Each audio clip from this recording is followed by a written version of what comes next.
Hey, everybody, welcome to the show. It's Pete, and we're still on our summer break. As you're listening to this, it's the 4th of July here in the United States.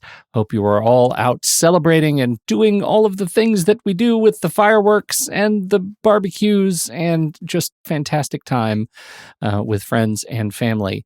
On this week's classic Human Solutions, we're talking about generational differences in the workforce. We've got a Gen Xer and a Millennial and a Gen Z, and we're all talking about what it means to build a workforce that makes sense for all ages and generational representation. And I also make some dumb jokes because I'm the oldest, and that's what I do.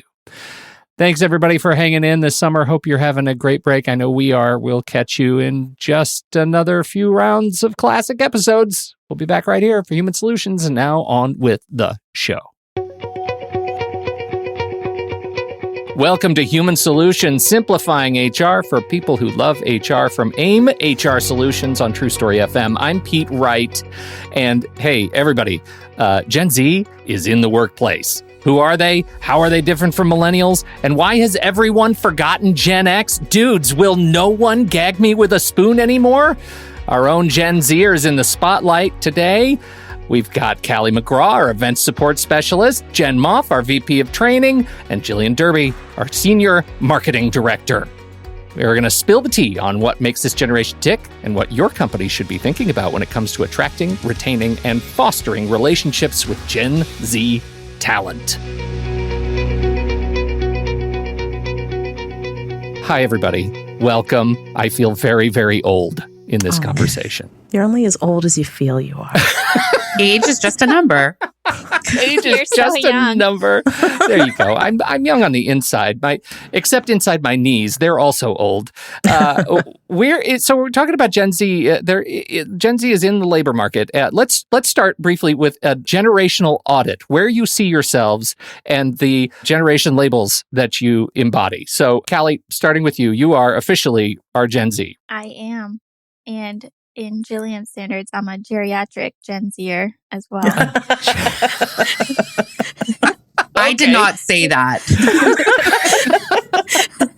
All right. So, Jillian, where are you? I am 1984, so I am a geriatric millennial. Oh, my goodness. I know. Okay. It sounds so appealing. You sound very young for being as geriatric as you are. Thank you. All right, Jen Moff, where are you? I'm an early 82 baby, so I'm part of that Zennial, so the overlap between Gen X and millennials. So there's a lot of fun to be had. Okay, so it's fair to say that you probably saw the movie Reality Bites, but you might not remember it as your anthem. Is that fair? 100%. Okay. All right. See, I am 72. I am square in the middle of Gen X, the forgotten generation. Really what we are known for, I think, most is the California skater boy vowel shift and some language stuff. So let's then talk about what we are getting out of these generations. What are the generational splits? Does anybody have the actual years in front of them for what generation we're looking at right now? So it's important to preface that there's different variations on this. So this is just one variation that I found. The years can kind of change depending on who you ask. But we got boomers from about 1946 to 1964. We have Gen X from about 1965 to 1979, 1980. Millennials from 1980 to about 1994, 1995-ish, and Gen Z from 1996 to 2012.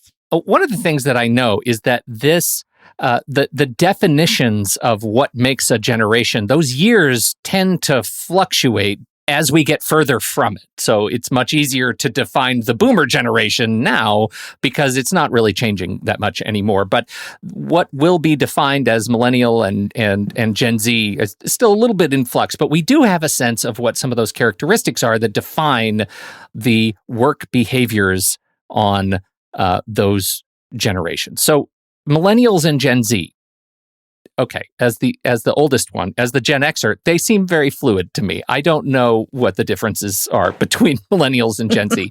Who could help me differentiate between the two? Do we start up and go down, or do we just let our Gen Zer lay into us? I think we let the Gen Zer tell us how chuggy we are. We're so chuggy. No cap. What? What is chuggy? Oh, Jillian, we'll school you. All right, Kallee, I have the BuzzFeed quiz open. We're going to end with that. So, all right, Kallee, tell us what we need to know about you. I think there are a lot of similarities, but for the most part, the big three differences I would say are that Gen Zers really like to work independently, where millennials like to really collaborate in the workplace, or at least in general. And I don't think that's necessarily true for us. And that's actually something I really saw between my grad school program and undergrad, is just the different generations that were in those groups. They just really work differently together. We also really are entrepreneurial and creative go-getters. Not to say that millennials aren't, but that's just really one of the big generalizations there. And we also really do value flexibility in the workplace. How does this all sort of define your experience with the pandemic and remote work, millennials versus Gen Z? What are some expectations there? It's really difficult. This is something I was really thinking about too. My entire experience in the workforce has been through a pandemic. And I think the pandemic triggered a lot of changes in the workforce, where a lot of people were moving to become remote and starting to have more insight into each other's lives. Like the work-life balance line really got blurred throughout the pandemic. And I think that's something that, as my generation comes into the workforce, that is something that is going to continue to happen, because that is a value for us. So I think the workplace is going to become a bit more casual, and the pandemic was a big trigger for that. Like, how excited are you to go to an office? Like right now, if everybody says, hey, okay, office is open and we want you in this cubicle.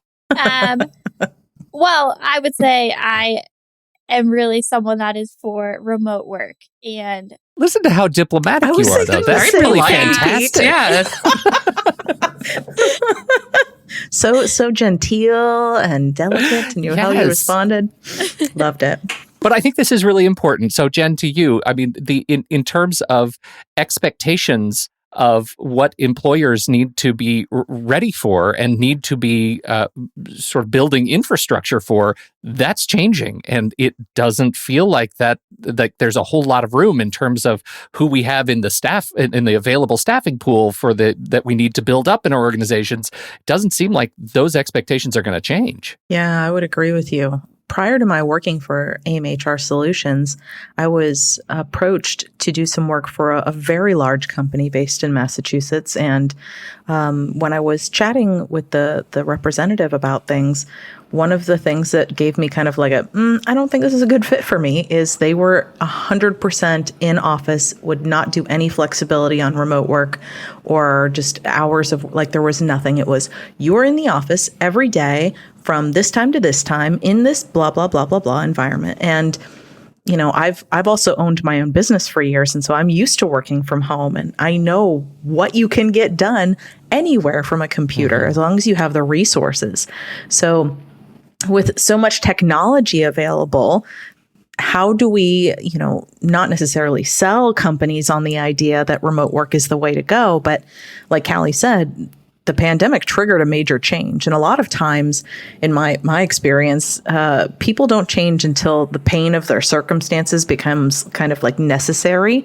And so I think we're all really lucky in many ways that I tend to look at really I tend to look for kind of the silver lining, so to speak, or the benefits of certain situations that are kind of challenging. So for me, I look at the pandemic as being a real gift in advancing the way that we do business and the way we run companies, and how we can train remotely and support people and attract talent from across time zones, because the limitations that we once had aren't in place anymore. I've been reading more and more that the assumption that being in person and working in teams together, that we have long held as the ultimate in fantastic workplaces, that teams can collaborate together, they can sit down and see each other in the eye, that is an assumption based on increasingly thin research, that it's becoming a fallacy. And in fact, the tools that we have to work together remotely are actually filling holes we never thought would be able to be filled interpersonally. Jillian, to you, what do you think about this trend for teamwork and collaboration and how it is impacting our generational awareness at work? So I think, being a millennial, we were told that we love collaboration. We love open office concepts. And this would be the way of the future. So I remember I worked in one particular organization and they said, we're moving you all into one big open space. And you could see everybody all day and it was going to be great. It killed my productivity. I would go home and have to work at night because all day I was bombarded with someone's phone ringing, somebody just stopping by, someone eating lunch, whatever it might have been. It was so disruptive to my day-to-day, and never mind trying to take a call from my desk. So collaboration in the workplace for millennials, yes, millennials love collaboration, but I know that for myself, I need that time where I can also have independence from that. And I think bringing the work from home piece, that's huge. So there's a lot of companies doing this hybrid approach now where you have meetings in the office. So you get that face-to-face element that for some people is really important, but you also can, take meetings at home or do your writing at home or whatever it might be. I think it's interesting, Jillian, what you were talking about there. I could almost see like Pete's over here on the left and and Kallie's over here on the right. And the millennials are kind of like this transitionary period. So it's like a Venn diagram. And in the middle is the millennials and the things that they liked that kind of occupy both spaces. I think that's so interesting. And I'm striving to be more millennial, honestly, more Gen Z. I notice it specifically because I've worked now with Jillian for a number of months, and one of the things that only occurred to me this morning is a certain behavior around when we have conversations together face to face. In the early days of my career, the phone existed to pick it up and call someone impromptu. Like if you just need to talk to somebody for 5 or 10 minutes, you just called them. And I noticed that Jillian never does that with me. She always sends me an email and says, do you have time to schedule a quick phone call for 5 or 10 minutes? And I find that a delightful relief. It is the best. Like, can we make all Gen X and older understand how great it is to just reach out and ask people if it's okay? It is, and I'll go back to Kallee. Like there is, I don't know if you've been in the workplace long enough to be able to reflect on the weird communications power vacuum that exists when you're collaborating with people versus when you just need to get your stuff done. Does that mean anything to you? Oh yes, that's something I've totally seen, and I think that I just work differently than a lot of the people I work with, and sometimes I'll want to just jump in and get something done quickly independently, but I realize that it's more of a bigger process where people are collaborating and talking to each other, and everyone needs to be involved and tied in, but also just the different communication styles are crazy in the workplace. Yeah, it's something that I hadn't experienced before, and then it really became evident. Because when did you start at AIM? I started end of September 2021. 2021. So, okay, 21, 22, 23. So really early 2024, late 2023, you're going to be out of here. So let's talk about how long generations are staying at work. Because Gen Z, the average time that a Gen Z employee stays at a company is 2 years and 3 months. So the clock is ticking. For millennials, 2 years and 9 months. Even you geriatric millennials, you're not going to be there that long, right? So what is it that we can say right now before you all leave this podcast that might inspire you to stay at your organization? What are the things that each of these generations is looking for and expecting to stick around? The greatest fear that someone like me has is losing institutional knowledge, bleeding institutional knowledge, and keeping people for longer periods of time helps us to build that institutional knowledge. Where do we start? I think about this because Kallee is been super helpful to me. I'm on my 6th week with AIM at this point, and I've, like her, had to navigate like the different communication patterns and learning different people prefer this way and the other people prefer this way. And I think about what I might like long term and what my goals are coming into the role, and putting together a plan for the next 3 to 5 years. But also being 100% realistic with the data that's out there and with what I think we all know about ourselves, like what our values are and what we need. So for me to stay in any kind of relationship, because let's be honest, that's what it is. It's a relationship between myself and the company, a relationship with myself and other colleagues. I need to feel valued. I need to feel respected. I need to feel like I can leverage the things that I am amazing at and the things that I get energized by. The more that I can't do those things, the less of fulfillment I feel and the more longing I'd feel to find those things again. So as long as a company is creating opportunities for individuals like myself, for example, or any other millennial or Gen Z person that is less than 3 years, statistically to stay, we really need to have ways that we can, I think, highly contribute the things that we're interested in and have opportunities to grow, have opportunities to be developed. Like if there's no, it doesn't necessarily mean to me, and Jillian, Kallee, tell me how you're feeling about this too. I don't know that I necessarily need like upward mobility as much as I need like opportunities to continue developing myself, skills and other just different tasks and things that are of interest to me. It's interesting you talk about that.